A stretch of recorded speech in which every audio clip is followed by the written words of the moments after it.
I was 13 years old when I realized I wasn't a person anymore. I was inventory. My father sat across from me in our living room, the room where I'd played with my dolls just months before, and he said 5 words that ended my childhood: "You're getting married in June." June. 2 months away. I remember the tea glass slipping from my fingers. It shattered on the tile floor, and I watched the golden liquid spread like blood. My mother didn't move to clean it. She just stood in the doorway, her eyes on the ground, her hands twisting her headscarf into knots. "But Baba," I whispered. My voice sounded like a child's. Because I was a child. I'm only 13. I haven't even. Enough. His hand came down on the table. Not violent. He never had to be violent. That's what I want you to understand. My father never hit me. He didn't have to. His silence was louder than screaming. His coldness was sharper than any hand. "Sheikh Rahman has asked for you. He's a respected man. Wealthy. This is an honor for our family." Sheikh Rahman. I knew who he was. Everyone did. He owned half the businesses in our district. He had a gray beard that reached his chest. He had 3 wives already. And he was 58 years old. I looked at my mother. "Please." The word hung between us, unspoken. Her eyes filled with tears, but she turned away. Because that's what women did in my world. We turned away. We stayed silent. We survived. That night, I lay in my narrow bed, the bed I'd had since I was 5, and I stared at the glow-in-the-dark stars on my ceiling. My older brother had put them up for me when I was 7. Back when he still smiled at me. Back before I became a woman, and he became my warden. I pressed my hands against my chest and felt my heart hammering. 73 days. That's all I had left of being a child. 73 days before I'd be taken from this room, from this house, from everything I'd ever known, and handed over to a man old enough to be my grandfather. But let me take you back. Because this didn't start the day my father sold me. It started years earlier. It started the moment I was born female. I remember being 6 years old, sitting on the kitchen floor while my mother cooked. My twin brother, Khalid, ran in from outside, covered in mud, laughing.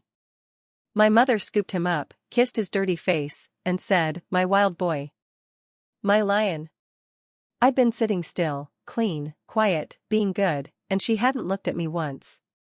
When I turned 8, Khalid got a bicycle. I asked for one too.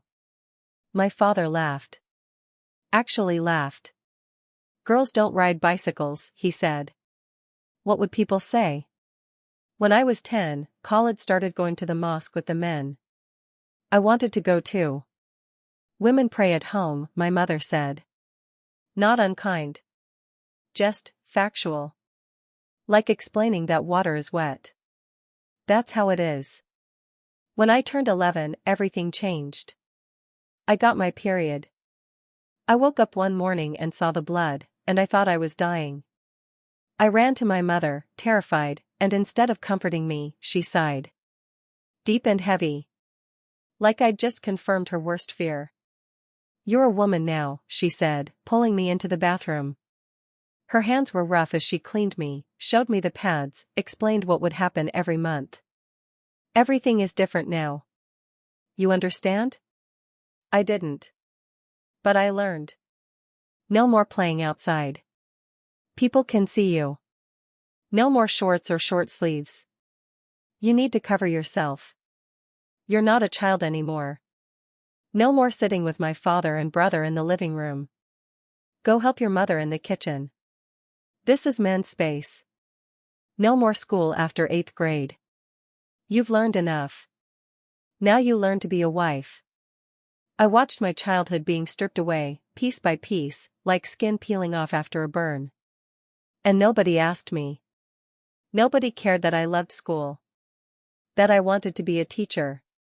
That I had dreams of university, of traveling, of choosing my own life. Because girls didn't choose.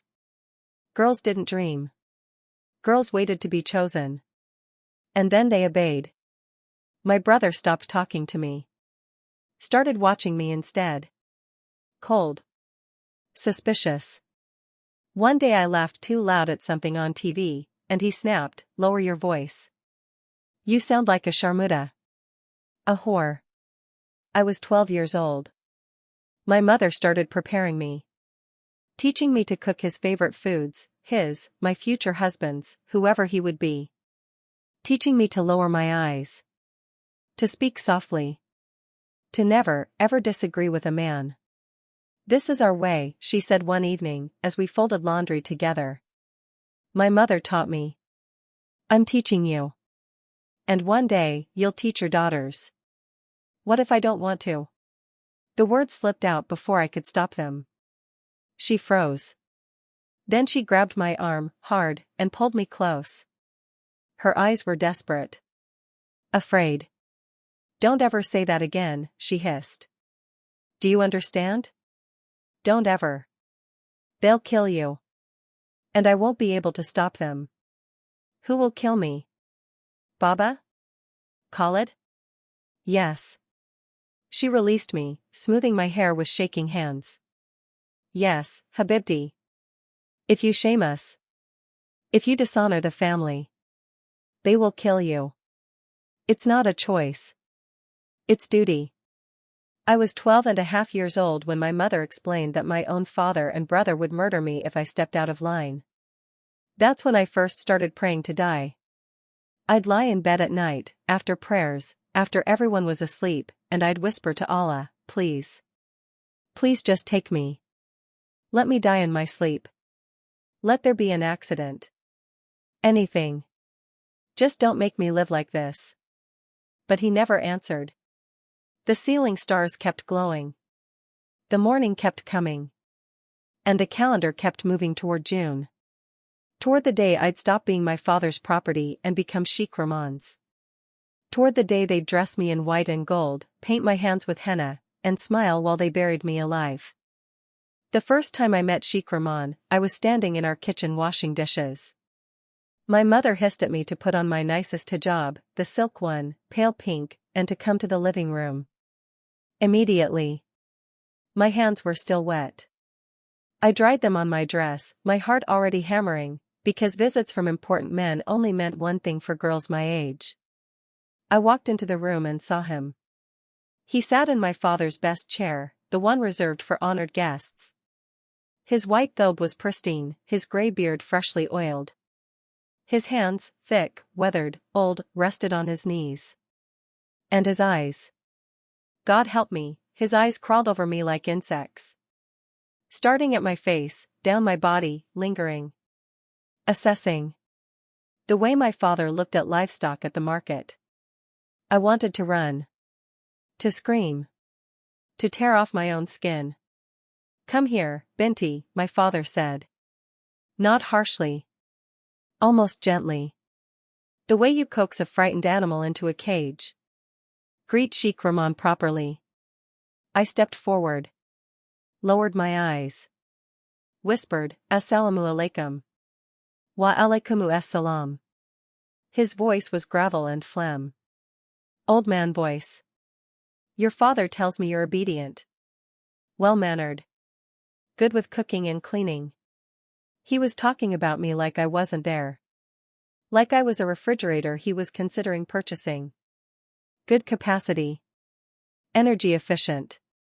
Comes in pink. "She is," my father said, pride in his voice. Pride. Because his daughter had been reduced to a list of domestic skills, and he was proud. "She'll make an excellent wife, inshallah." "How old are you, girl?" Sheikh Rahman asked me directly. "Th 13, sir." My voice cracked. He smiled. Nodded. "Good. Young enough to be properly trained." "My other wives." He waved his hand dismissively. "They came to me with bad habits. Arguing. Questioning. You won't be like that, will you?" I didn't answer. I couldn't. My throat had closed. "She won't," my father answered for me. We've raised her correctly. Sheikh Rahman stood. Walked toward me. I could smell him, attar perfume, tobacco, old sweat. He reached out and lifted my chin with one finger. I flinched, and his eyes hardened. She's skittish. She's young, my father said quickly. She'll learn. Sheikh Rahman circled me slowly. I stood frozen, tears burning behind my eyes, as the stranger examined me like I was a horse he might buy. He nodded once. Twice. I'll pay 8,000, he said finally. Cash. Plus a 10% stake in your shop. But I want the wedding quickly. Before she gets any older. Girls start getting ideas when they're 14, 15. Ideas. Like thoughts were contraband. Like my brain was a crime scene waiting to happen. June 15th, my father said. 2 months. Is that acceptable? Acceptable. They shook hands. Right there. Over my head. Selling me. Buying me. Finalizing the transaction. And I stood there, 13 years old, and realized, I had just watched my father trade me for $8,000 and a business deal. Sheikh Rahman left. My father closed the door and turned to me, smiling. Actually smiling. You should be grateful, he said. Do you know how many girls would kill for this opportunity? He's wealthy. Respected. You'll want for nothing. Baba, please, my voice broke. I'm too young. I don't want. The smile vanished. What you want is irrelevant. This is what's best for the family. For your future. You'll thank me one day. But I'm only 13. I was engaged at 12, my mother said softly from the doorway. Married at 14. This is our way.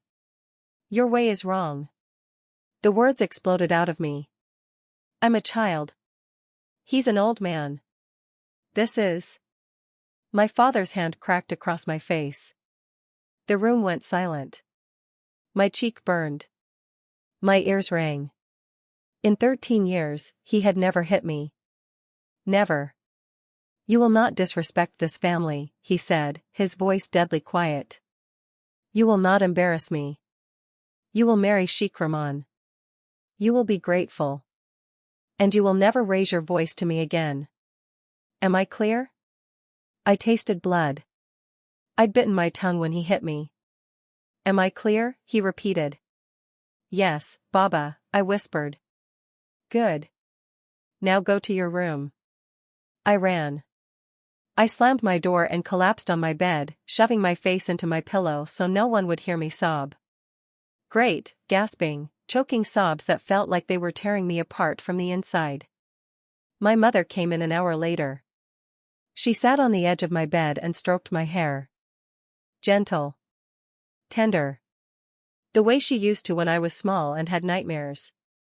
I know you're scared, Habibti, she whispered. I was scared too. Then why are you letting him do this to me? I turned to look at her, my face swollen and wet. You're my mother. You're supposed to protect me.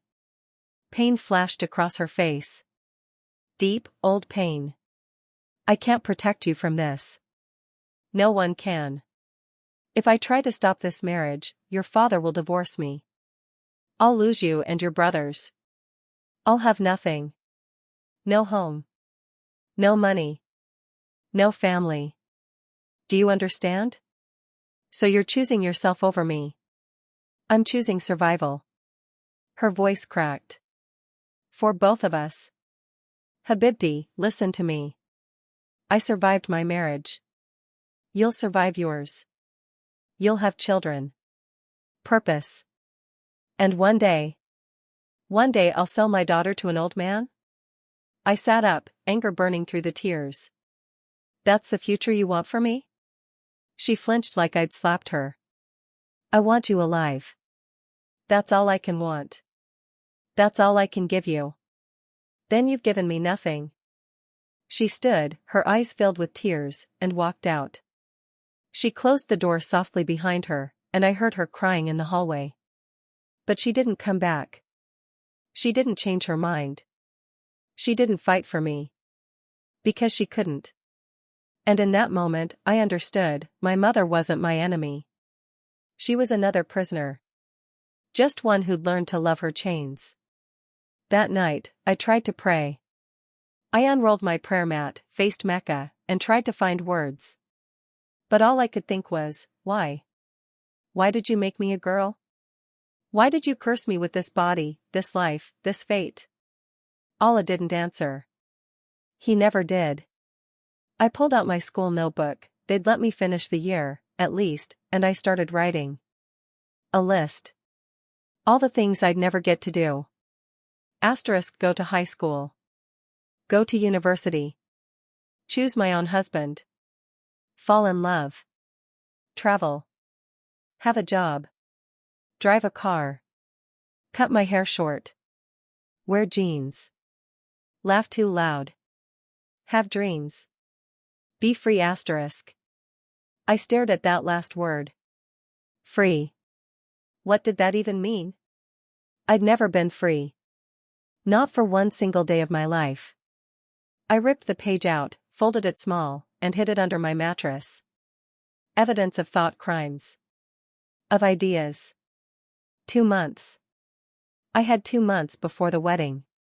60 days before I'd be locked in Sheikh Rahman's house with 3 other wives, expected to cook and clean and produce children and never, ever complain. 60 days before my life ended. I lay in bed that night, staring at those stupid glow-in-the-dark stars, and I made a plan. Not an escape plan, there was nowhere to run. My family would find me. Bring me back. Kill me for the shame. No. I planned something simpler. On my wedding night, when everyone was celebrating, when they'd dressed me up and handed me over and locked me in that room with that old man, I'd find a way to stop my heart. Better to die by my own choice than live as his property. At least then, I'd have chosen something. At least then, one decision in my life would have been mine. I closed my eyes and whispered to the darkness, Allah, if you're real, if you care at all about girls like me, please. Please let me die before June. Silence answered. Cold and complete. I didn't know it then, but someone else was listening. Someone who'd heard every prayer I'd ever whispered. Every tear I'd ever cried. Someone who was already moving heaven and earth to reach me. But first, I had to break completely. First, I had to lose everything. First, I had to realize that Allah's silence wasn't a coincidence. It was permission to seek the truth. The wedding preparations began immediately. And in my culture, weddings aren't just ceremonies, they're productions. Months-long celebrations of a girl's last days of freedom, disguised as joy. My mother took me to the fabric market the week after the announcement. We walked through stalls overflowing with silk and satin, lace and velvet, while she discussed colors and patterns with vendors. I stood there like a mannequin, numb, as they held fabrics against my skin. The ivory makes her look washed out, one vendor said. Try the gold. It'll complement her coloring. They were choosing my burial shroud. That's what it felt like. Picking out the most beautiful coffin lining, debating whether satin or silk would look better when they closed the lid. What do you think, Habibti? My mother asked, holding up a cream-colored silk embroidered with gold thread. I think I want to die, I thought. But I said, it's beautiful, Ummi. She smiled. Relieved. Because if I was cooperating, maybe this would be easier. Maybe I'd accepted my fate. Maybe I wouldn't cause trouble. I hadn't accepted anything. I'd just learned to hide my screaming. The women came every evening after that. Aunts, cousins, neighbors, a parade of females who'd drunk the poison and wanted to make sure I drank it too. They sat in our living room, sipping tea and coffee, talking about me like I wasn't there. Mashallah, she's so young. So fortunate to marry such a respected man. My daughter is 16 and still waiting for a proposal. You're blessed, Binti. Sheikh Rahman's house is enormous. 4 bedrooms. A garden. You'll live like a queen. A queen. In a golden cage. With 3 other queens who'd hate me for being younger, prettier, newer. For stealing attention from their children. For being another mouth to feed, another body taking up space in an already crowded prison. But I smiled. Nodded. Said, Alhamdulillah. I'm very grateful. The lies tasted like ash. At night, I prayed. Desperately. I performed salah 5 times a day without fail, whispering extra prayers after each one. Please, Allah. Please don't make me do this. Send me a way out. Send me death. Send me anything but this. Nothing. I started reading the Quran, searching for answers. For comfort. For some verse that said women mattered, that girls weren't just commodities, that I had value beyond my ability to produce children and keep house. I found verses about obedience. About men being protectors and maintainers of women. About how a man could marry up to 4 wives. About how women inherited half of what men inherited. About how a woman's testimony in court equaled half a man's. I found my worth. It was 50%. I found verse 434, the one my father quoted sometimes, men are the protectors and maintainers of women, because Allah has given the one more strength than the other. As to those women on whose part you fear disloyalty and ill conduct, admonish them, refuse to share their beds, beat them. Beat them. I closed the Quran and stared at those words. My future husband had religious permission to beat me if he decided I was disloyal. And who would define disloyalty? Him.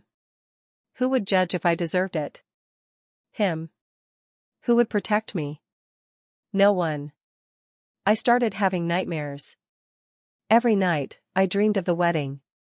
Sometimes I was drowning in my dress, the fabric filling my lungs. Sometimes I was buried alive, dirt filling my mouth as I screamed silently. Sometimes Sheikh Rahman's face would melt into a skull, and I'd realize I was marrying death itself. I'd wake up gasping, my pillow soaked with sweat and tears, and I'd pray. Allah, please. I'm begging you. Show me mercy. Show me a sign. Show me anything. Silence. Always silence. My Aunt Fatima came to visit one afternoon. She was my mother's younger sister, married at 15 to a man who beat her regularly. Everyone knew. No one said anything. Because that was his right.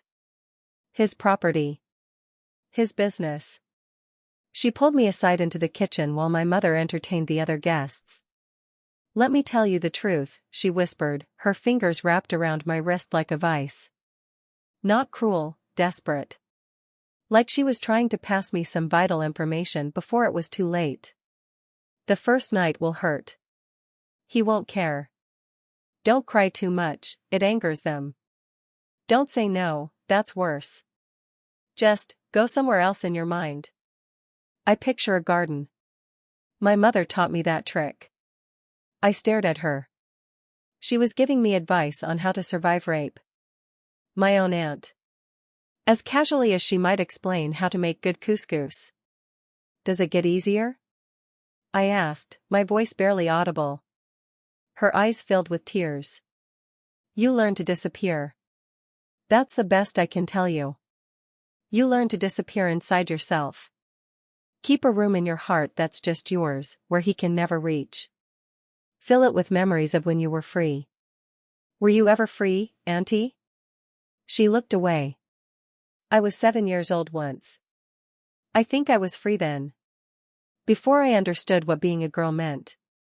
She squeezed my wrist once more, then released me. You'll survive this, Binti. We all do. Or we die. Either way, the pain ends eventually. She walked back to the living room, smiling, laughing with the other women. And I realized, we were all actors. Every single woman I knew was performing. Pretending this was normal. That this was love. That this was God's will. But in the kitchen, alone, they dropped the mask. In the kitchen, they told the truth, we are all dying. We just do it slowly. I went to the bathroom and threw up. That night, I snuck my father's phone from where he'd left it charging. I googled forced marriage help and escape honor killing and how to run away. Every result led me to the same conclusion: if I ran, they'd find me. If I reported them, the police would return me. Family matters weren't legal matters in our country. If I sought refuge at a mosque, the imam would send me home with lectures about obedience. There was no way out. No help. No rescue. I was going to marry Sheikh Rahman in 43 days. And unless I died, there was nothing I could do to stop it. I went back to prayer. I performed wudu until my skin was raw. I prayed until my knees ached, my back screamed, my forehead was bruised from pressing it to the mat. Allah, I sobbed into my prostration, I've been obedient. I've fasted. I've prayed. I've worn hijab since I was 9. I've honored my parents. I've done everything you asked. Why won't you help me? Why won't you answer? Don't I matter to you? Don't my tears mean anything? Or am I just nothing? Just a girl? Just property? The ceiling fan spun above me. The call to prayer echoed from the mosque down the street. The evening prayer. Maghrib. I'd prayed it thousands of times. And for the first time in my life, I felt something crack inside my chest. Not my heart breaking, that had broken weeks ago. This was something deeper. My faith. My belief that someone up there cared. That someone was listening. That someone considered me, a 13-year-old girl being sold into a nightmare, worth saving. I stood up. Rolled up my prayer mat. Put it in the corner. And I whispered to the empty room, you're not there, are you? Or you are, and you just don't care. Either way. I'm alone. I climbed into bed that night without praying Isha. For the first time in 4 years, I skipped a prayer. And the sky didn't fall. Lightning didn't strike. Allah didn't smite me. Nothing happened. Because there was nothing there. No one listening. No one who cared that a child was being sacrificed on the altar of tradition and male honor and cultural shame. I was alone. Completely, utterly alone. I curled into a ball and cried until I had no tears left. Until I was empty. A hollow shell. A body without a soul. And in that emptiness, in that absolute despair, a thought whispered through my mind. Not my thought, I know that now. But I didn't recognize it then. What if you've been praying to the wrong God? I dismissed it. Haram. Dangerous. The kind of thought that got girls like me killed. But it had been planted. A seed in poisoned soil. And in the darkness of my room, in the silence of heaven, something was beginning to grow. Something that would either save me or destroy me. I wasn't sure which. I wasn't sure I cared anymore. The housemaid's name was Maria. She'd been working for my family for 2 years, a Filipino woman in her 30s who sent every penny home to her children. I'd barely noticed her before. She was part of the furniture. Silent. Invisible. The way servants were supposed to be. But 3 weeks after the engagement announcement, I found her crying in the laundry room. I'd gone to get a clean towel and discovered her sitting on the floor, shoulders shaking, pressing a photo to her chest. When she heard me, she scrambled to her feet, wiping her eyes frantically. I'm sorry, miss. I'm sorry. I was just. It's okay, I said quietly. We stared at each other. 2 women. 2 prisoners in different cages. Who's in the photo? She hesitated, then showed me. 2 little girls, maybe 6 and 8 years old, wearing school uniforms and beaming at the camera. My daughters, she whispered. I haven't seen them in 11 months. I send money, but. Her voice broke. I miss them so much it feels like dying. Something in my chest cracked open. I'm sorry, I said. And I meant it. Because I understood loss now. I understood what it felt like to have pieces of yourself ripped away. She studied my face. Really looked at me. And I realized she saw me. Not the bride-to-be. Not the obedient daughter. The terrified child underneath. You don't want this marriage, she said. Not a question. A fact. I should have denied it. Should have said something proper about Allah's will and family honor. But I was so tired of lying. I'm 13, I whispered. He's 58. I want to die. Maria's face transformed. Pain and fury and something else, something fierce. She glanced toward the door, then grabbed my hand and pressed something into it. A small piece of paper, folded tight.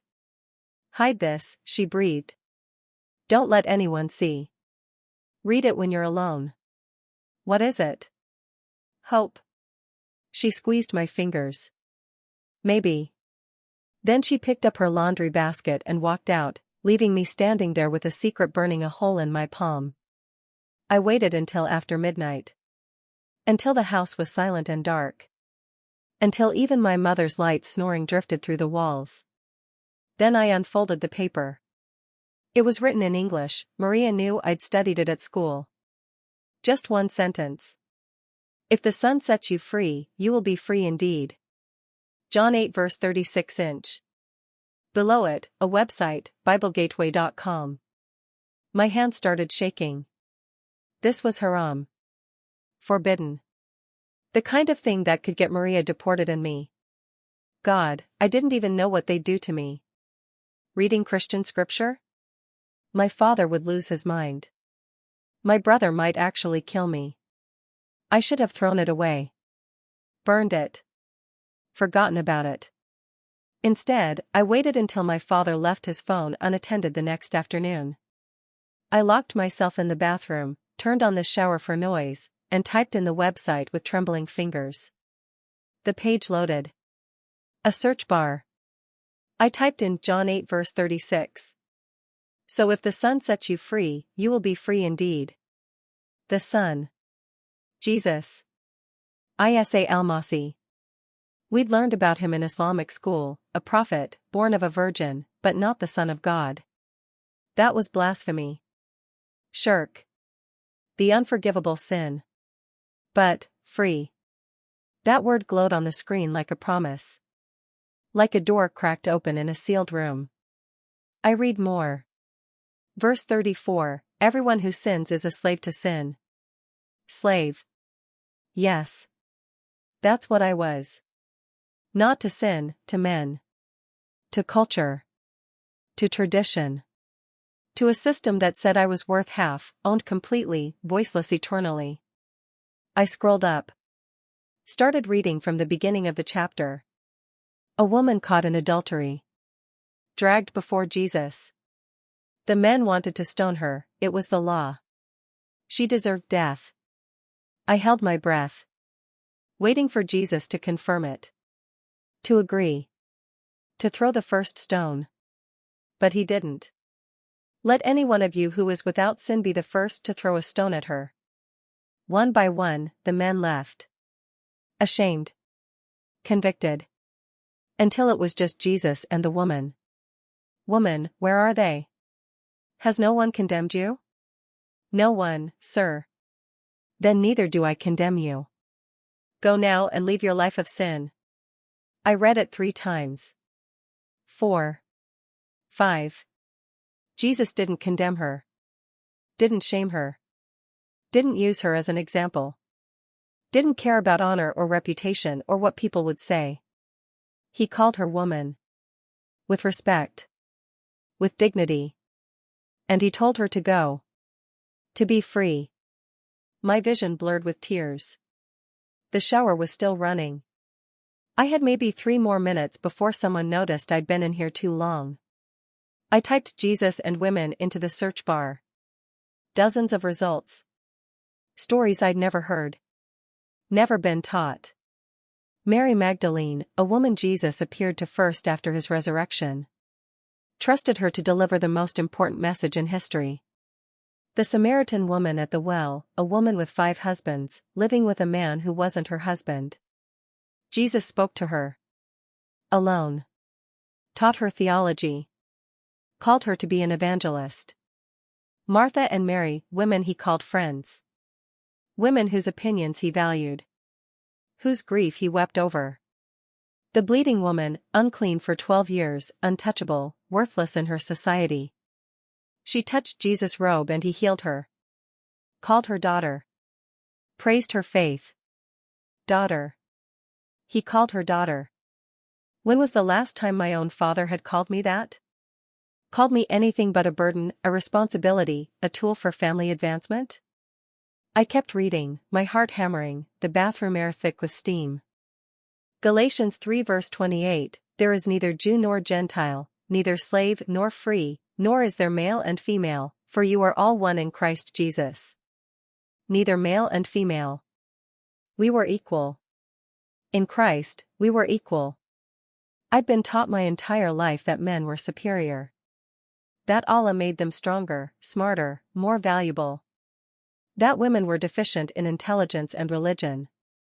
That we needed men to guide us, control us, save us from ourselves. But this Jesus said we were equal. Said we were all one. Said gender didn't determine worth. Someone knocked on the bathroom door. My mother. Habibti? Are you okay? You've been in there a long time. I jumped, nearly dropping the phone. I'm fine, Ummi. Just stomach problems. Do you need medicine? No, I'm okay. I'll be out soon. I cleared the browser history with shaking hands. Deleted everything. Hid the paper in my bra, the one place no one would search. When I came out, my mother looked at me with concern. Are you feeling all right? You look pale. I'm fine. I wasn't. I was completely, utterly not fine. I'd just read words that made my entire reality shift. That showed me a God who saw women as humans. Who valued us. Who didn't see us as property or temptation or half people. And I didn't know what to do with that. That night, I couldn't sleep. I lay in bed, staring at my ceiling stars, and all I could think about was that woman caught in adultery. How she must have felt, surrounded by men with stones, waiting to die, knowing she deserved it according to the law. And then Jesus. Speaking up. Defending her. Sending her accusers away. Setting her free. What would he say about me? About a girl sold to an old man? About forced marriage and honor killings and women treated like livestock? Would he condemn it? Would he care? Or was I grasping at fantasy? Desperate for any God who might actually listen? I needed to know more. Needed to understand. But how? I couldn't keep stealing my father's phone. Couldn't risk being caught. The next day, Maria found me alone in the kitchen. She was washing vegetables. I was supposed to be learning to make Sheikh Rahman's favorite soup. Did you read it? She whispered without looking at me. Yes. And? I didn't know how to answer. How to put into words the chaos in my soul. The hope and terror warring in my chest. I need more, I finally said. I need to understand. She dried her hands. Pulled a small, worn book from her apron pocket. It was tiny, pocket-sized, with thin pages. The cover said New Testament. I brought this from home, she breathed. It's in Arabic. Hide it. If they find it, say you found it in the street. Don't tell them I gave it to you. I can't lose this job. My daughters. I won't tell. I promise. I slipped the book into my sleeve. Our eyes met. Jesus sees you, Maria said. I don't know if that means anything to you. But I want you to know, he sees you. And he loves you. Not because you're good or obedient or pure. Just because you're his. I'm not his. I'm Muslim. She smiled. Sad and knowing. Read the book. Then decide who you belong to. I hid the New Testament under my mattress. right next to my list of dreams I'd never achieve. And that night, after everyone was asleep, I pulled it out and started reading. Matthew. Chapter 1. The genealogy of Jesus. I almost stopped. Boring. Just a list of names. But then I noticed something. Women's names. In a genealogy. That never happened in my world. Family trees were all male, always. Women didn't count. But here, Tamar. Rahab. Ruth. Bathsheba. Mary. 5 women. And their stories. I knew some of them from Islamic teaching. Tamar tricked her father-in-law. Rahab was a prostitute. Ruth was a foreigner. Bathsheba committed adultery. These women were sinful. Scandalous. Shameful. And Jesus included them in his family tree. Named them. Honored them. Built his lineage on their stories. He wasn't ashamed of them. He claimed them. I pressed the book to my chest and cried. Because for the first time in my life, I felt seen. Not as a possession. Not as a shame. Not as a girl who needed to be controlled. As a person. A soul. Someone who mattered. Someone whose story, messy and broken and painful as it was, might actually count for something. I didn't know if Jesus was real. Didn't know if any of this was true. But I knew one thing with absolute certainty. The God I'd been praying to my entire life had never once made me feel like I mattered. And this Jesus, even just reading about him, made me feel seen. That had to mean something. It had to. I devoured that little book. Every night, hidden under my blankets with a flashlight, I read until my eyes burned and my soul ached with something I couldn't name. Something bigger than fear. Bigger than despair. Hope. Dangerous, terrifying hope. I read about Jesus touching lepers, unclean people everyone avoided. I read about him eating with prostitutes and tax collectors, the outcasts, the shameful. I read about him healing on the Sabbath, breaking religious rules to save people. He broke rules for people. Not to be rebellious. But because people mattered more than rules. I'd been taught the opposite my entire life. Rules were everything. Honor was everything. Reputation was everything. And people, especially women, were expendable. But Jesus made people the point. 3 weeks before my wedding, I read the story of the woman at the well again. This time, I noticed something I'd missed before. She came to the well at noon. Alone. In Middle Eastern culture, women drew water in the early morning or evening, together. Coming alone at noon meant she was an outcast. Shunned. Too shameful to be around the other women. Jesus knew this. And he went to that well specifically to meet her. He sought her out. The rejected woman. The one with 5 failed marriages. The one living in sin. The one everyone whispered about. Jesus crossed cultural boundaries, broke religious taboos, risked his reputation, to have a conversation with her. To see her. To tell her he was the Messiah, something he rarely told anyone.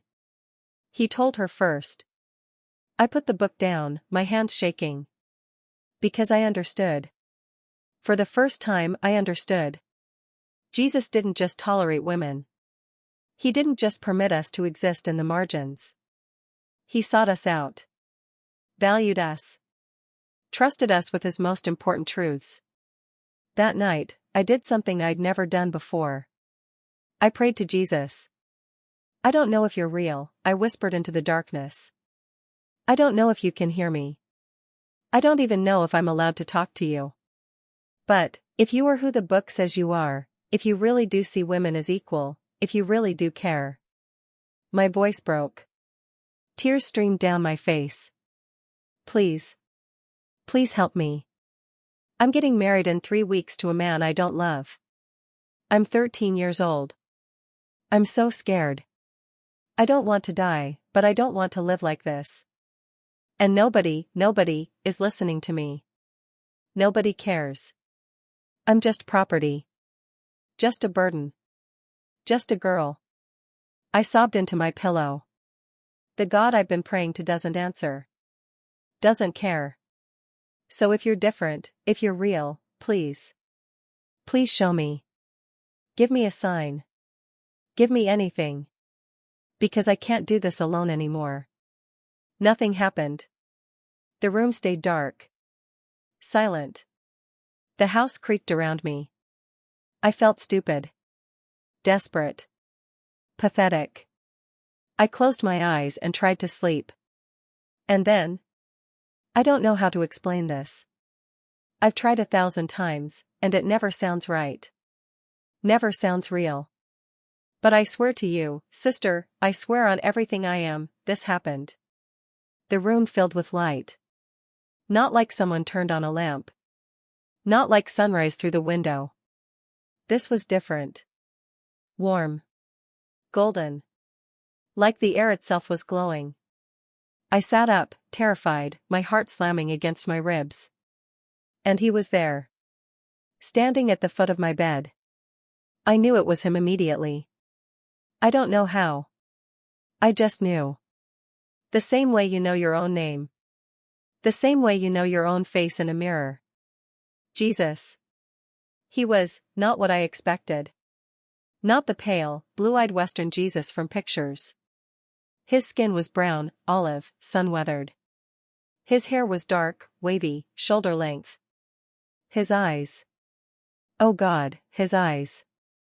They were deep brown, almost black, and they were filled with so much love I couldn't breathe.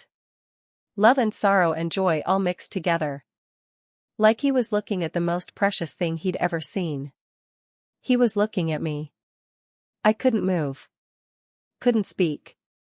Terror and awe paralyzed me completely. Don't be afraid, he said. His voice was gentle. Rich. The kind of voice you could trust with your deepest secrets. I've heard every prayer, Habibti. Every tear. Every silent scream. I've heard them all. I don't understand, my voice was barely a whisper. You're real? He smiled. And that smile broke something in me. Because it wasn't just kind. It was delighted. Like he was genuinely happy to see me. I'm real, he said. And I've been waiting for you to call my name. But I'm Muslim. I'm not supposed to, this is haram, I'm going to hell for this. Look at me. His voice was firmer now. Commanding but not harsh. Look at me, daughter. Daughter. He called me daughter. I lifted my eyes to his face. You are not haram, he said. You are not forbidden.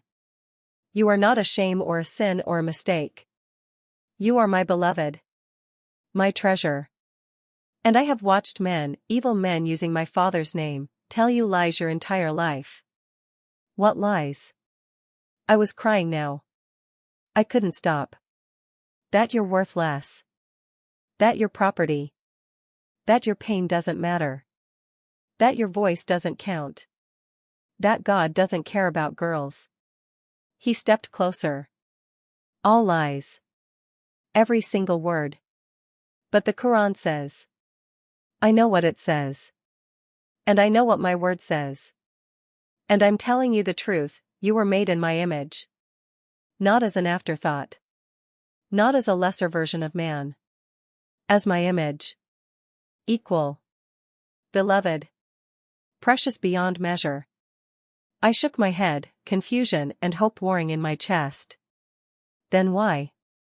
Why is this happening to me? Why am I being sold? Why won't anyone help me? His face filled with sorrow. Deep, ancient sorrow. Because human beings chose evil. Chose power over love. Control over freedom. And they built systems, entire cultures, to keep that evil alive. They used God's name to justify it. But it was never my will. Never my heart. So you're just letting it happen? No. He knelt. Jesus, the King of Kings, the Lord of Lords, knelt on the floor beside my bed. I'm intervening. Right now. That's why I'm here. My breath caught. What do you mean? He reached out slowly, giving me time to pull away. I didn't. Couldn't. He cupped my face in his hands. His palms were warm. Scarred. I could feel the ridges where nails had pierced them. He died. For me. This God who was kneeling in my bedroom had died. For me. A girl nobody wanted. I'm going to save you, he said simply. Not the way you think. Not the way you've been praying for. But I'm going to save you. Body and soul. And I'm going to use your story, this painful, terrible story, to free thousands of other women. How? My voice broke. The wedding is in 3 weeks. My father will kill me if I refuse. My brother has already sharpened the knives. There's no way out. I've looked. There's nothing. Trust me. He wiped my tears with his thumbs. I know it's asking the impossible. I know you have no reason to trust anyone. But I'm not asking you to have perfect faith. I'm asking you to take one step. Just one. And I'll take care of the rest. What step? Tell Maria you want to follow me. She'll know what to do. Terror seized me. They'll kill me. If anyone finds out I converted, if they even suspect. I know. His voice was thick with pain. I know what it costs. I know what you're risking. And I will not lie to you, the road ahead is hard. Harder than anything you've faced. You will lose people you love. You will be hunted. Hated. You will carry scars. Then why? I sobbed. Why should I do this? Why should I choose this? He leaned forward and pressed his forehead to mine. Because I'm choosing you. Not for what you can do. Not for how good you are. Not because you prayed right or lived perfectly. I'm choosing you because you're mine. You always have been. Before the world was made, before time began, I knew you. I loved you. And I would do it all again, every beating, every nail, every moment of that cross, just to have you as my daughter. I collapsed. Just broke completely. 14 years of pain and fear and shame poured out of me in great, gasping sobs. He held me. Rocked me. Whispered words in a language I didn't know but somehow understood. Beloved. Precious. Worthy. Mine. Mine. Mine. I don't know how long we stayed like that. Time felt strange. Fluid. Finally, I pulled back enough to look at his face. I'm so scared, I whispered. I know. What if I fail? What if I'm not strong enough? You're not. He smiled. That's the point. I'm strong enough. And my strength is made perfect in your weakness. All I need is your yes. Your surrender. Your willingness to let me fight for you. I thought about my wedding dress being fitted. About Sheikh Rahman's cold eyes. About my father's pride and my mother's resignation and my brother's sharpened knives. I thought about spending the rest of my life as property. Silent. Broken. Dead inside. And I thought about this Jesus. This God who crossed heaven to kneel in my bedroom. Who called me daughter. Who promised to fight for me. It wasn't a hard choice. It was the only choice. Yes, I breathed. I don't understand it all. I don't know how this works. But yes. I'm yours. Save me.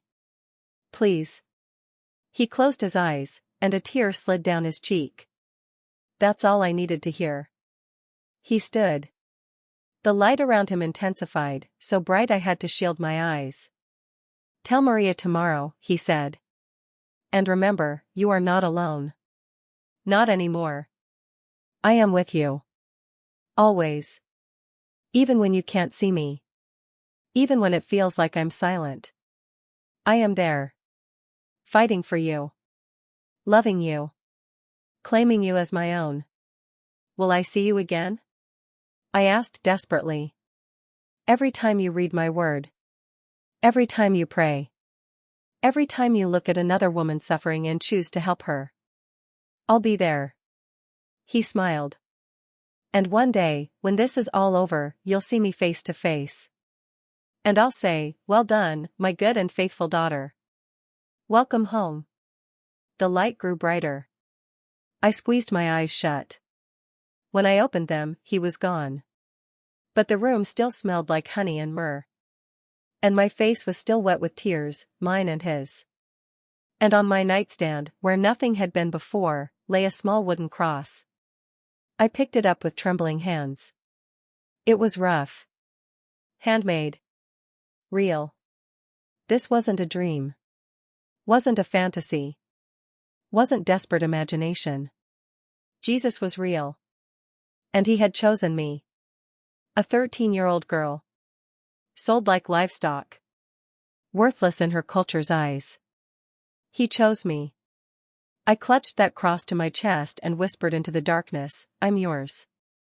Whatever happens. Whatever it costs. I'm yours. I didn't know it then, but I'd just declared war. Not just on my family. Not just on my culture. On hell itself. And heaven was about to fight back. The next morning, I found Maria in the kitchen before dawn. She was preparing breakfast, moving quietly so as not to wake the family. When she saw me, she froze. Something in my face must have told her everything had changed. I walked straight to her and whispered, I saw him. Her eyes filled with tears. Jesus? I nodded. He told me to talk to you. He said you'd know what to do. She grabbed my hand and pulled me into the pantry, closing the door behind us. In the darkness, surrounded by sacks of rice and flour, she held both my hands and asked, Are you sure? Do you understand what you're saying? What it means? I'm sure. My voice was steady. Stronger than I'd ever heard it. I want to follow Jesus. I want to be his. I don't care what it costs. It will cost everything, she said urgently. Your family will disown you. They might kill you. Honor killing is. I know. I squeezed her hands. He told me. He warned me. But Maria. He called me daughter. He knelt in front of me. He said I was worth dying for. No one has ever, my voice cracked. No one has ever made me feel like I mattered. Like I was human. I can't go back to the lies. I can't. She pulled me into her arms and held me tight. Then we need to move fast. Your wedding is in 19 days. Before then, we need to get you to a safe house. We need to. No. I pulled back. I can't run. Not yet.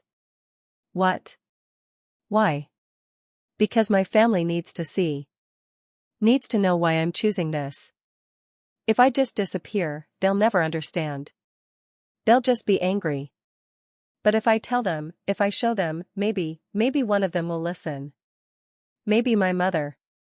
Or my aunt. Maybe. They won't listen. Maria's voice was hard. I've seen this before. Girls who tried to witness to their families. They're dead now. All of them. Then I'll die telling the truth instead of living a lie. I touched the cross hidden under my dress. I'd strung it on a chain and wore it against my heart. Jesus said he'd save me. I'm trusting him. Maria looked at me for a long moment.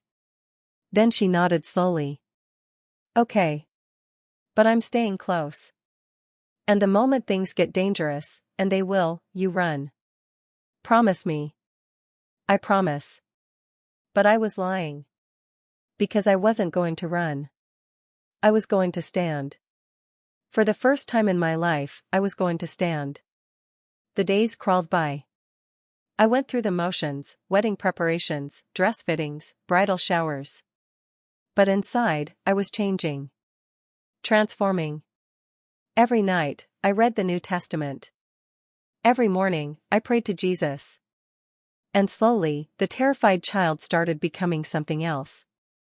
A woman who knew her worth. 17 days before the wedding, my mother took me to visit Sheikh Rahman's house. "So you can see your new home," she said with a forced smile. "So you can get comfortable." The house was enormous. Marble floors. Gold fixtures. Expensive furniture. A cage made of luxury. 3 women sat in the living room when we arrived. His other wives. They looked me over with cold calculation. I was the competition. The young, pretty replacement threatening their positions. The oldest one, Aisha, first wife, smiled at me. Sharp and false. "So young," she cooed. "How sweet. Don't worry, dear. We'll teach you everything you need to know." The threat was clear: fall in line, or we'll make your life hell. Sheikh Rahman entered. Looked at me. Smiled that possessive smile. "Come here, girl. Let me see you." My mother pushed me forward. "Go on, Habibti. Greet your future husband properly." I walked toward him.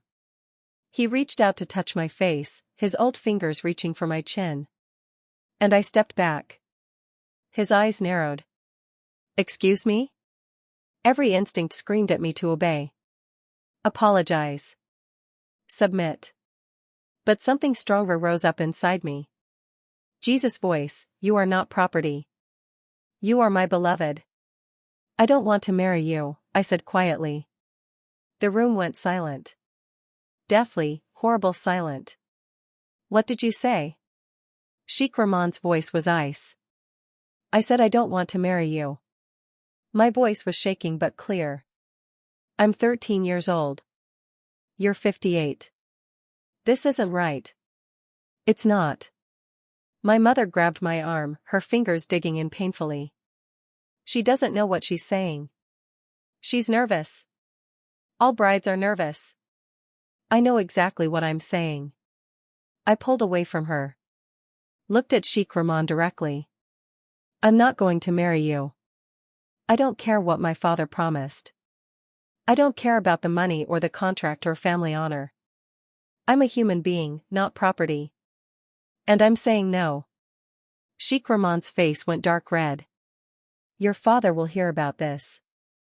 This disrespect will not." "I'm not trying to disrespect you. I'm trying to tell you the truth. You don't want a wife. You want a slave. Someone too young and scared to say no. But I'm saying it. No." He raised his hand, whether to hit me or point at me, I'll never know, because I turned and walked out. Just walked out. Left my mother sputtering apologies. Left his wife staring in shock. Left that prison of a house behind. I walked all the way home. 3 miles. My mother drove past me twice, screaming from the window to get in the car. I kept walking. Because I'd done it. I'd said no. I'd claimed my voice. And heaven itself was holding its breath. When I got home, my father was waiting. Standing in the doorway. His face like stone. Inside. Now. I walked past him. My mother was already there, crying. My brother stood in the corner, arms crossed, fury radiating from him. "Do you have any idea what you've done?" My father's voice was quiet. Deadly. "Sheikh Rahman just called me. Said you humiliated him. Disrespected him. Refused him." "I did." "Why?" He roared it. I'd never heard him yell like that. "Why would you throw away this opportunity? This honor?" "Because it's not an honor. It's slavery. And I won't do it." My brother moved forward. "You selfish little, do you know what this does to our family? Our reputation? I have a business deal with Sheikh Rahman's son. This ruins everything. I don't care about your business deal. You don't have a choice. My father grabbed my shoulders, shaking me. You are my daughter. You will obey me. You will marry him. And if you ever embarrass this family again, you'll kill me? I looked up at him. Is that what you're saying, Baba? You'll kill your own daughter for having a voice? He released me like I'd burned him. Where is this coming from? This rebellion? Who's been filling your head with these ideas? This was it. The moment. Jesus' face flashed through my mind. His words, I'm choosing you. I reached under my dress and pulled out the cross necklace. My mother gasped. My brother swore. My father went white. What is that? He whispered. It's a cross. I'm a Christian now. I follow Jesus. And he told me I'm not property. I'm a daughter of God. So I'm not marrying Sheikh Rahman. I'm not marrying anyone you choose. My brother hit me. A full, closed fist punch to my face. I went down hard, my head cracking against the tile. Blood filled my mouth. Apostate. He was screaming. You've left Islam. You've shamed us. He kicked me in the ribs. Once. Twice. My mother was crying, trying to pull him back, but he threw her off. My father just stood there. Watching. His face empty. Khalid, he said finally. Stop. My brother stopped, breathing hard. I curled on the floor, tasting blood, my ribs screaming. My father crouched down beside me. Last chance. Renounce this. Say the Shahada. Recommit to Islam. Marry Sheikh Rahman. And we'll forget this happened. I looked up at him through swelling eyes. No. Then you leave us no choice. He stood. Looked at my brother. You know what must be done. Father, my mother grabbed his arm. Please. She's just confused. She's a child. We can. She's an apostate. His voice was flat. Dead. The punishment is clear. If we don't do this, the shame will destroy us. Our business. Our name. Everything. He walked toward the door. Stopped. Didn't turn around. Make it quick, he said to my brother. Don't let her suffer. And he left. My mother collapsed, sobbing. My brother went to the kitchen. I heard drawers opening. Metal sliding against metal. He was getting a knife. I tried to stand. Couldn't. My ribs were broken. Maybe more. Everything hurt. Maria appeared in the doorway. Her eyes met mine. She mouthed, pray. So I did. Jesus. Jesus, you promised. You said you'd save me. I'm trusting you. Please. Please don't let me die like this. Not here. Not by my own brother's hand. Please. Khalid came back. He had a long kitchen knife. His hand was shaking. His eyes were wet. He didn't want to do this. But he was going to. Because honor demanded it. Because culture demanded it. Because pride mattered more than love. I'm sorry, he whispered. But you did this. You chose this. He raised the knife. I closed my eyes. Prayed. Waited. And then. A crash. The front door slamming open. Heavy footsteps. Shouting. Police. Nobody move. My eyes flew open. 3 uniformed officers burst into the room, guns drawn. Khalid froze, knife in hand, standing over me. It couldn't have looked worse for him if he'd tried. Drop the weapon. Now. The knife clattered to the floor. Khalid raised his hands, confusion and terror on his face. What, how, who called? Maria stepped forward. I did. I recorded everything on my phone. I sent it to a human rights organization. They called the police. She saved me. This woman, this brave, beautiful woman, had risked everything to save me. The officers pulled me up gently. One called for an ambulance. Another handcuffed my brother. We're arresting him for attempted murder, the lead officer said. And we're getting you to safety. There's a women's shelter. They specialize in honor-killing survivors. My father. We'll deal with your father. Right now, you need medical attention. They carried me out. Past my mother, who was still sobbing on the floor. Past my brother, who looked at me with pure hatred. Past my father, who'd returned and stood in the yard, watching his family implode. Our eyes met. You've destroyed us, he said. Voice empty. No, Baba. I was crying, but I was also smiling. Because I was alive. Against all odds, I was alive. I saved myself. And maybe one day, you'll understand that. They put me in the ambulance. Maria climbed in with me, holding my hand. As we pulled away, I looked back at my house. The only home I'd ever known. The family I'd just lost forever. And I felt peace. Painful peace. Costly peace.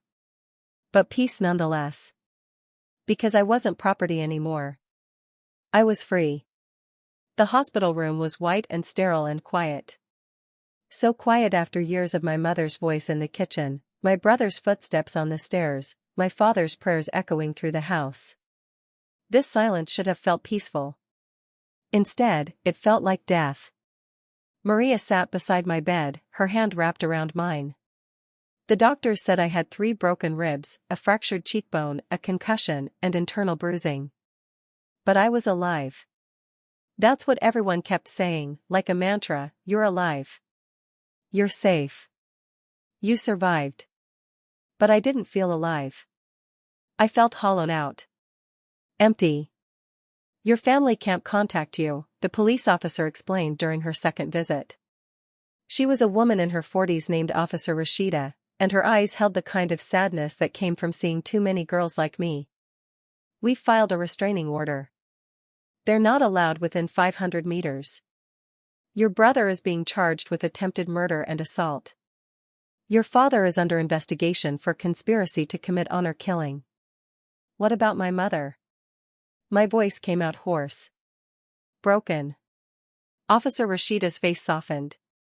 She hasn't been charged. She's claiming she knew nothing. That she tried to stop it. She did try. I remembered her pulling at Khalid, sobbing, begging. She did. That doesn't change what she allowed to happen for 13 years. Maria's voice was hard. She let them sell you. She prepared you for that marriage. She taught you to accept it. She's a victim too. Being a victim doesn't excuse making more victims. Maria squeezed my hand. I know she's your mother. I know you love her. But she chose their approval over your safety. Over and over again. I turned my face to the wall because she was right, and it hurt too much to admit. That night, alone in my hospital room, I pulled out the cross necklace. The chain had broken during the attack, but I'd kept both pieces. I held them in my palm, the weight of them anchoring me. Jesus, I whispered into the darkness, I did what you said. I trusted you. And you saved me. But it hurts so much. I thought freedom would feel different. I thought it would feel like relief. Like joy. But all I feel is loss. Silence. But not the cold silence of my prayers to Allah. This was different. Warmer. Like someone was sitting with me in the darkness, listening. I miss my mother, I confessed. Even though she failed me. Even though she chose them. I miss her. Is that stupid? No answer. But somehow I knew, it wasn't stupid. It was human. It was allowed. Jesus had wept too. He'd felt loss. He understood. I fell asleep clutching that broken cross, and I dreamed.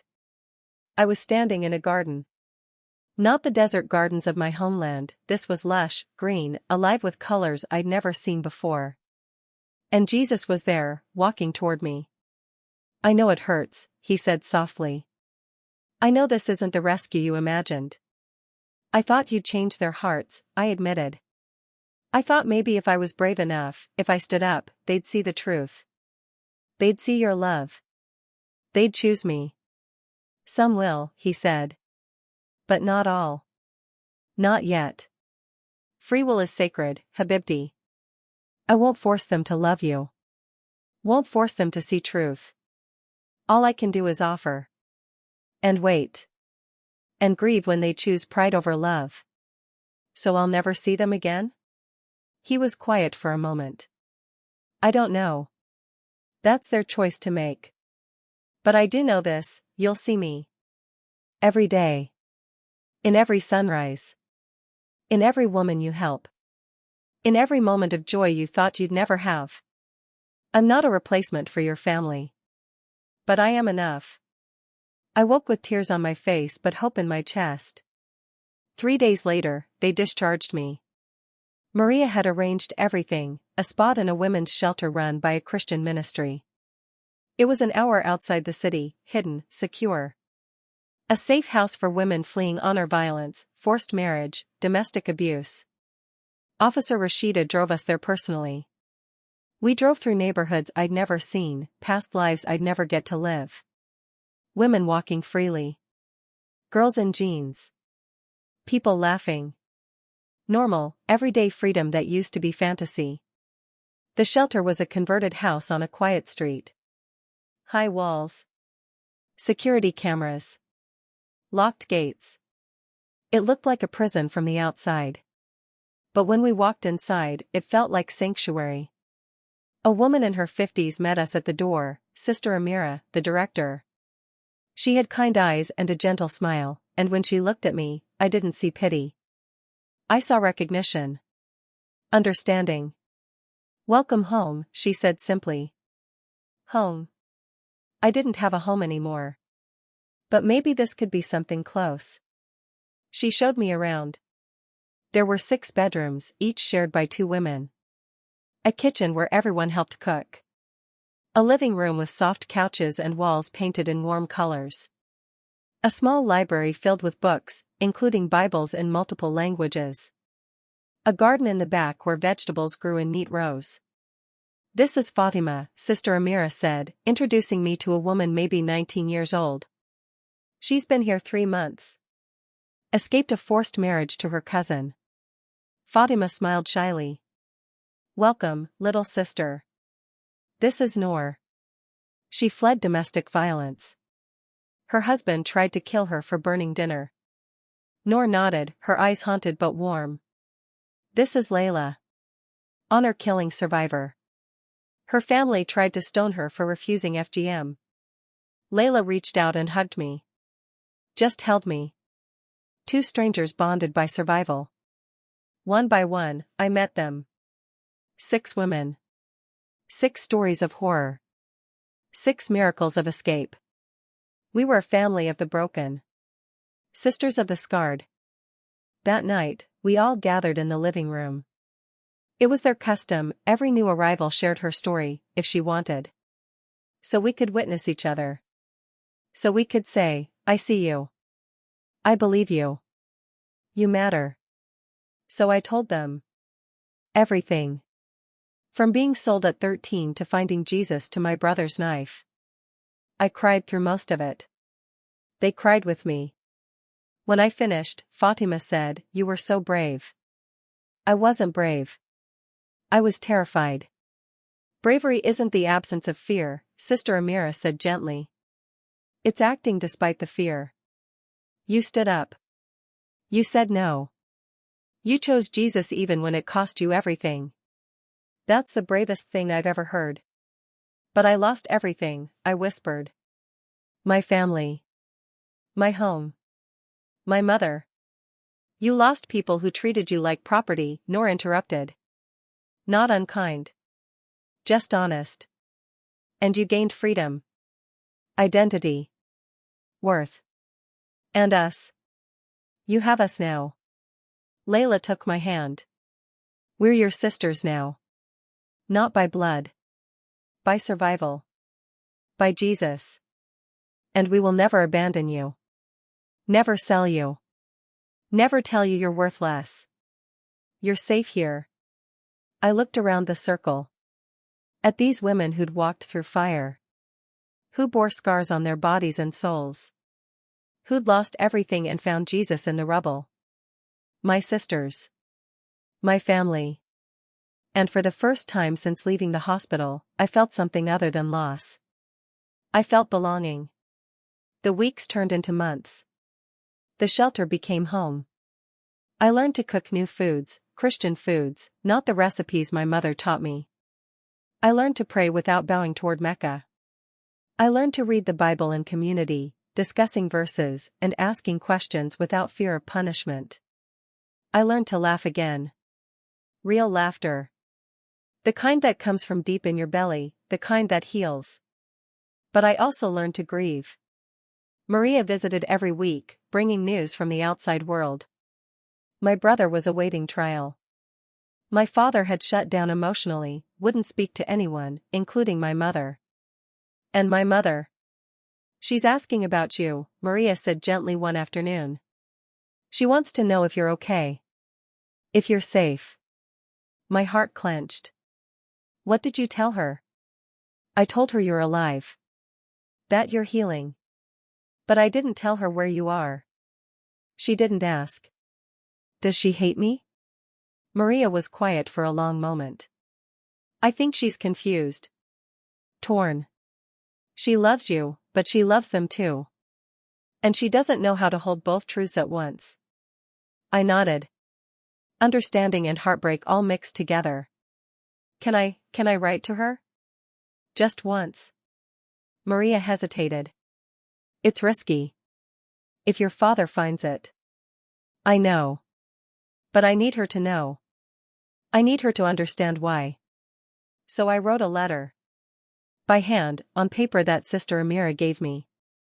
I chose every word carefully. Dear Ummi. I know you probably hate me. I know I've shamed the family. Destroyed our honor. Ruined everything you worked for.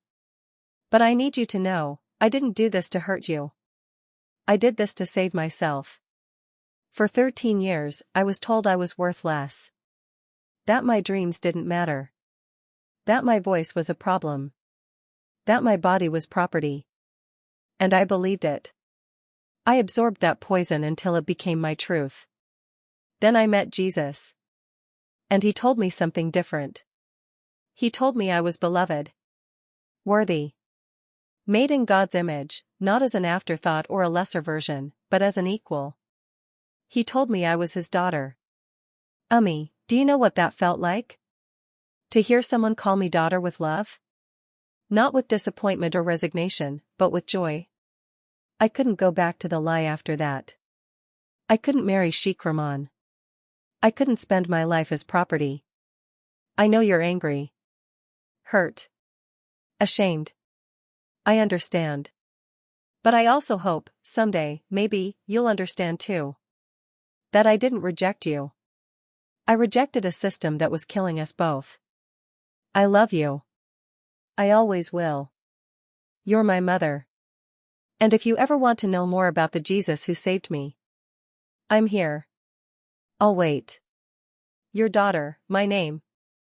Maria delivered it personally, slipping it into my mother's hand at the market. She said my mother read it right there, tears streaming down her face. Then she folded it carefully and hid it in her headscarf. She didn't respond. But she didn't throw it away either. And that felt like something. A seed planted. A door cracked open. Maybe one day. 6 months after my escape, Sister Amira called me into her office. You've been healing well, she said. Physically and emotionally. You're helping the other women. Growing in your faith. I'm proud of you. Thank you. But I want to talk to you about the future. You can stay here as long as you need, this is your home. But you're 14 now. You need to think about education. About what comes next. I want to help women like me, I said immediately. The words came without thought, straight from my heart. Women trapped in forced marriages. Girls facing honor killings. I want to be the person I needed. Sister Amira smiled. I was hoping you'd say that. There's a program, a ministry training school for survivors who want to become counselors and advocates. It's a 3-year program. You'd study, learn, eventually help run shelters like this one. Yes. No hesitation. Yes, I want to do that. It won't be easy. You'll have to confront your trauma. Relive it to help others process theirs. I know. But Jesus didn't save me just for me. He saved me to save others. She reached across the desk and squeezed my hand. Then let's begin. That night, I stood in the garden behind the shelter, looking up at the stars. Different stars than the fake ones on my childhood ceiling, but beautiful nonetheless. I made it, I whispered to Jesus. You saved me. Just like you promised. And it cost everything. But it was worth it. It was worth it. The wind whispered through the trees. And I swear I heard his voice in it, well done, my beloved daughter. Well done. I'd lost my family. My home. My childhood. My innocence. But I'd gained myself. My voice. My freedom. My savior. And I'd gained a mission. To be the one person I needed when I needed her most. To be Jesus with skin on for women still trapped in darkness. That was worth everything. 5 years have passed since that night.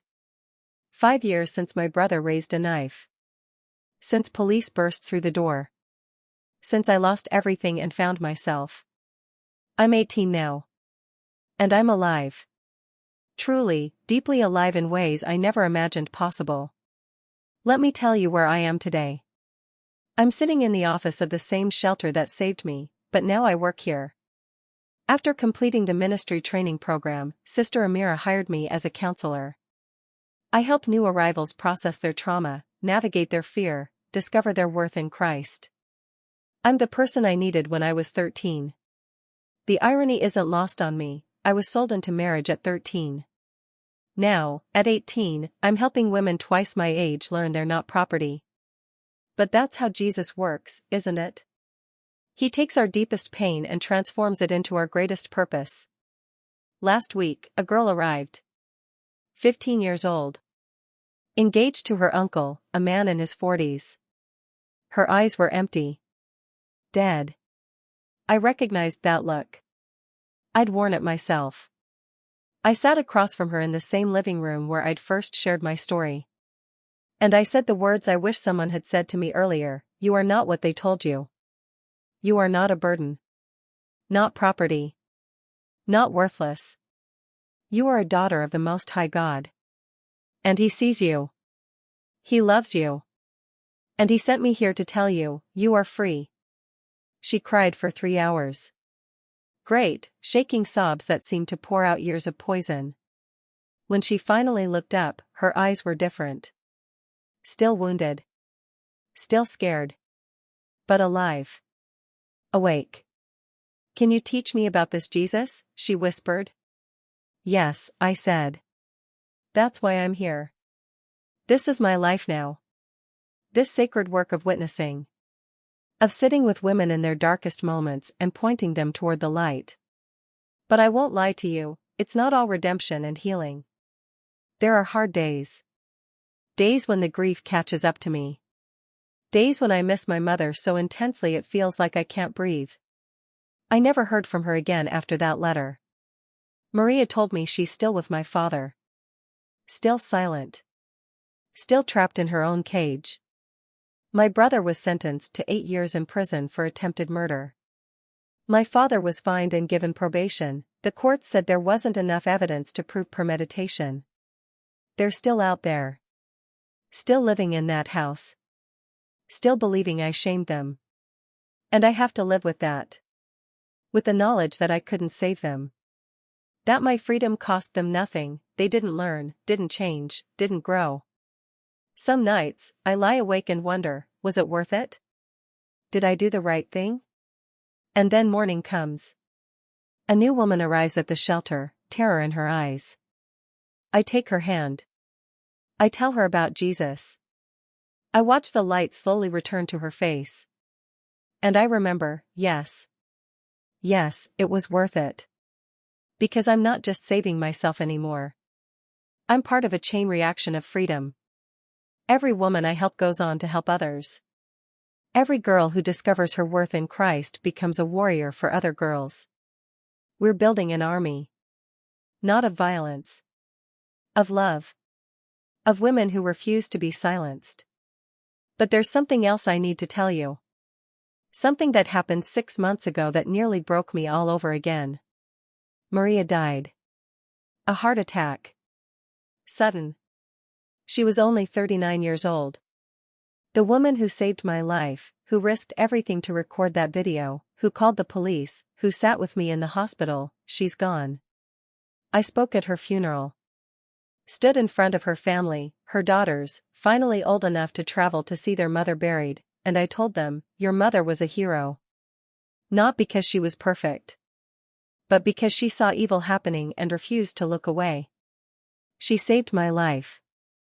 And through me, she saved dozens of others.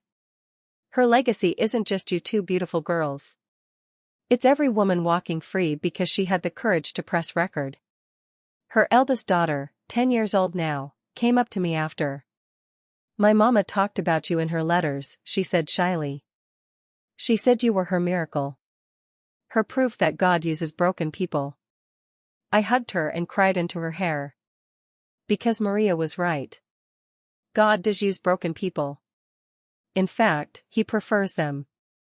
We're the ones who know we need Him. After the funeral, I went back to my room at the shelter and I raged at Jesus. Why? I demanded. Why take her? She was good. She was saving people. She had daughters who needed her. Why would you? And in the quiet after my anger, I felt His presence. Gentle. Sad. I needed her here, He whispered to my spirit. She finished her race. And I'm so proud of her. But you still have work to do. So I need you to keep going. For Maria.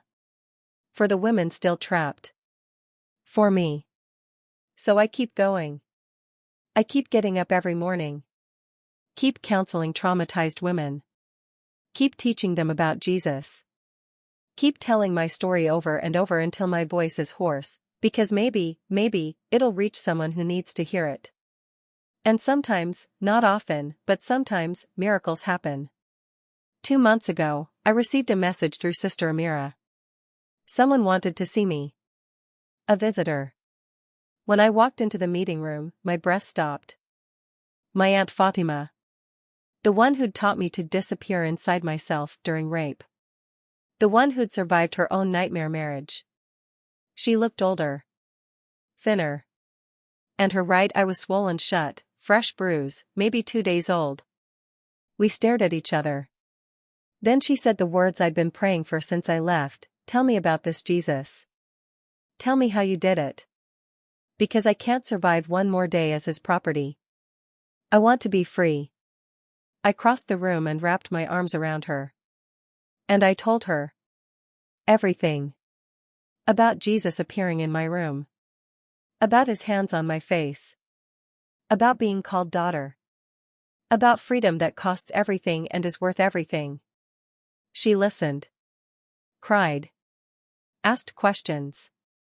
And at the end, she whispered, I want Him. I want to follow Him. Even if it costs me everything. Even if my husband kills me. I want to know I'm loved. Just once. Before I die. We prayed together. And I watched, actually watched, the moment Jesus met her. Her face changed. The fear lifted. Her shoulders straightened. She was reborn right there in front of me. She's living here now. In the same room I once occupied. Learning to read the Bible. Learning to pray. Learning that her worth isn't determined by her husband's opinion or her culture's approval. She's 53 years old. And she's finally free. If Maria's death taught me anything, it's this: we don't know how much time we have. We don't know who's watching. Who's listening. Who's one story away from encountering Jesus themselves. So I have to tell you, whoever you are, watching this video right now. Sister, I see you. If you're a Muslim woman trapped in oppression, questioning if God really values you, He does. But the God who values you isn't silent. He's not distant. He's Jesus. And He's calling your name right now.